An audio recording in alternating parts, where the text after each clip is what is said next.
अद्भुत मजेदार किस्से यूट्यूब चैनल पर मेरे विद्वान श्रोताओं, आशीर्वाद देने योग्य मेरे साथियों, आप सभी का हार्दिक अभिनंदन है।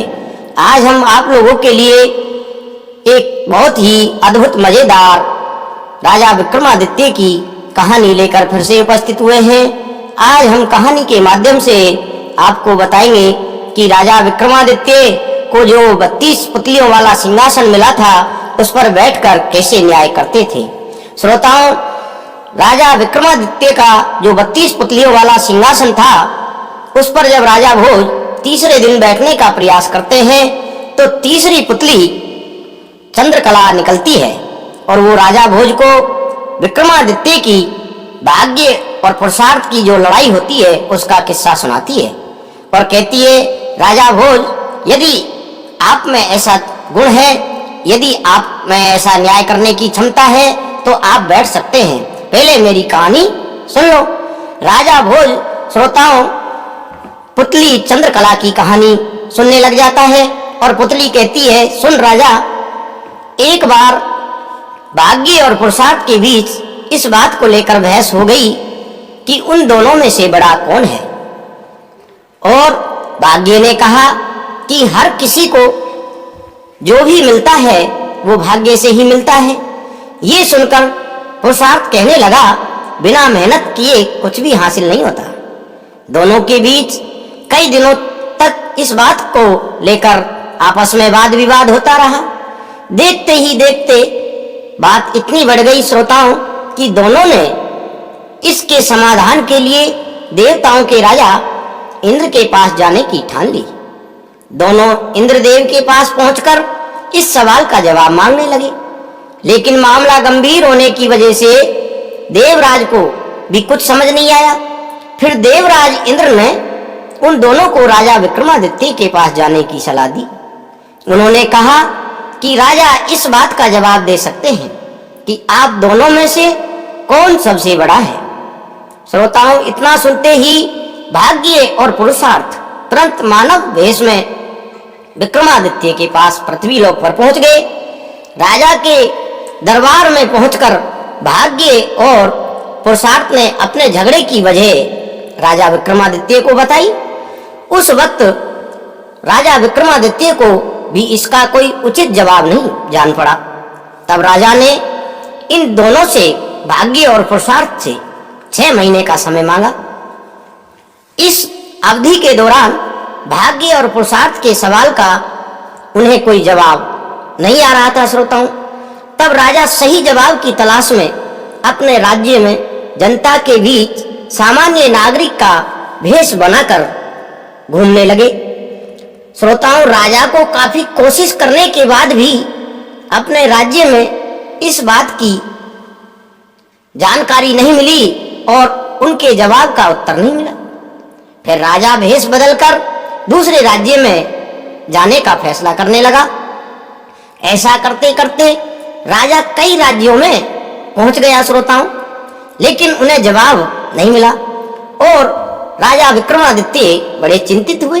मैंने उनको 6 महीने का टाइम दिया है और समय निकट आता जा रहा है।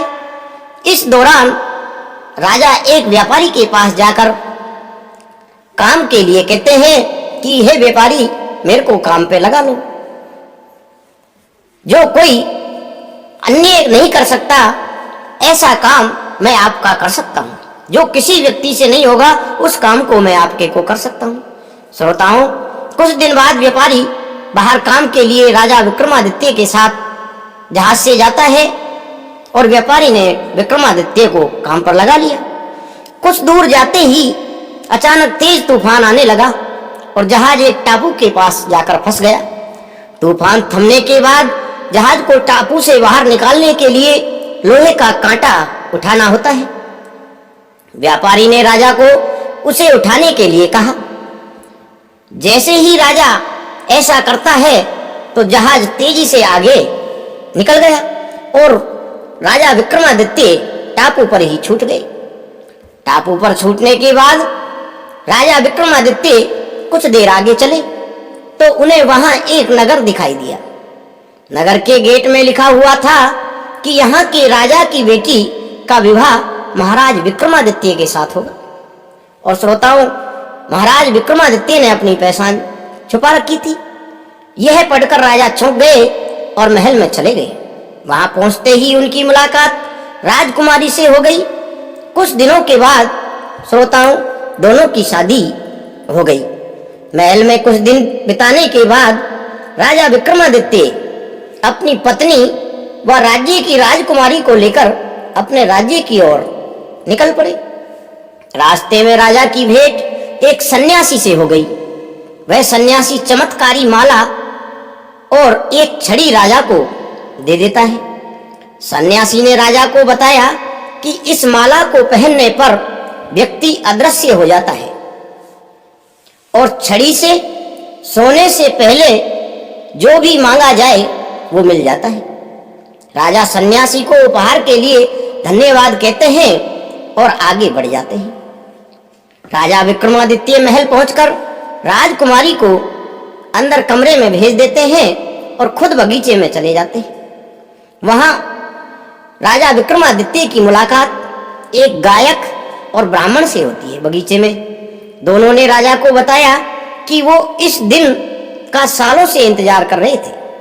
राजा विक्रमादित्य ने पूछा कि ऐसी क्या बात है कि वो सालों से उनकी राह देख रहे थे, आप मेरा इंतजार कर रहे थे।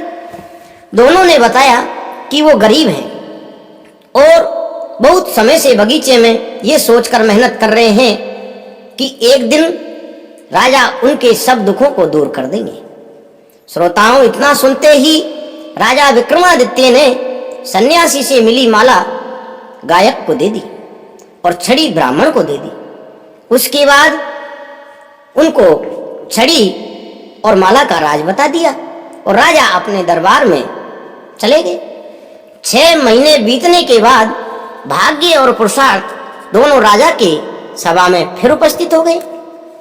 विक्रमादित्य उन दोनों को बीते 6 महीने की सभी घटनाएं सुना देते हैं और इतना कहकर राजा विक्रमादित्य दोनों को समझाते हुए कहते हैं कि छड़ी और माला का उन्हें मिलना भाग्य था और गायक व ब्राह्मण को ये पुरुषार्थ की वजह से ही मिला था। इसी वजह से भाग्य और पुरुषार्थ दोनों एक दूसरे के पूरक हैं। इनमें कोई छोटा या बड़ा नहीं हो सकता, ना हम अपनी बुद्धि विवेक के बल पर इनको छोटा बड़ा कह सकते हैं। दोनों राजा का जवाब सुनकर श्रोताओं संतुष्ट हो गए और वहां से चले गए। इतना कहकर श्रोताओं पुतली राजा विक्रमादित्य के सिंहासन से उड़ जाती है और राजा भोज सोचने लगते हैं कि अब तो समय निकल चुका, अब कल मैं इस सिंहासन पर विराजमान होऊंगा। ऐसा कहकर सिंहासन पर बैठने के लिए अगले दिन के लिए टाल देते हैं श्रोताओं। और इस कहानी से हमें ये सीख मिलती है, कोई भी बड़ा और छोटा नहीं होता। हर चीज और हर कर्म का अपना अपना अलग अलग महत्व होता है। श्रोताओं, यदि कहानी आपको अच्छी लगी हो तो आपसे हमारा एक छोटा सा निवेदन है, आप हमारे चैनल को सब्सक्राइब कर दें, क्योंकि हम आप लोगों के लिए काफ़ी मेहनत करके कहानी बनाते हैं और जब आपका सहयोग नहीं मिलता है तो हमें निराशा होती है मित्रों। और आप सहयोग करते रहेंगे तो हम समय समय पर अच्छी अच्छी मज़ेदार अद्भुत कहानियाँ आप लोगों के लिए लाते रहेंगे। और अपने मित्रों में शेयर करें और लाइक कर दें और कमेंट बॉक्स में अपना सुझाव जरूर दें। श्रोताओं, धन्यवाद।